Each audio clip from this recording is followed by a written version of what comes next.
యోహాను 10:27లో మనం చూసినప్పుడు, నా గొర్రెలు నా స్వరము వినును, నేను వాటిని ఎరుగుదును, అవి నన్ను వెంబడించును. మనం ఆయన్ని వెంబడించాలి. ఆయన స్వరము వినే వాళ్ళముగా ఉండాలి. ప్రతి వారము దేవునికి సమీపంగా రావాలి. ఆయన స్వరము వినాలి. ఆయన మార్గము మనం వెంబడించాలి. అప్పుడు నేను వాటికి నిత్య జీవం ఇచ్చుచున్నాను గనుక అవి ఎన్నటికీ నశింపవు.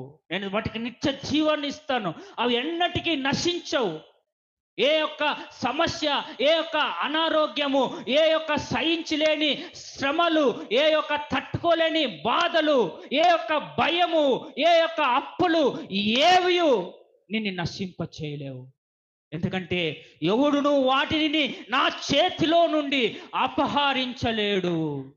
ఎవరు ఆయన చేతిలో నుండి మనల్ని ఎవరు నిన్ను మోసము చేయలేరు. ఏ యొక్క అప్పు, ఏ యొక్క నాశనము, ఏ యొక్క సమస్య, ఏ యొక్క అనారోగ్యము, ఏ యొక్క ఆర్థిక ఇబ్బందులు నిన్ను నాశనము చేయలేవు. ఎందుకంటే నిన్ను ఆయన చేయి పట్టుకున్నాడు కాబట్టి. ఆయన నిన్ను నడిపిస్తాడు. ప్రమాదకరమైన పరిస్థితుల్లో, ఆ మారని స్థితిలో నుండి ఆయన మన చెయ్యిని పట్టుకొని మనల్ని నడిపించి ఆయన బయటికి తీసుకొస్తాడు.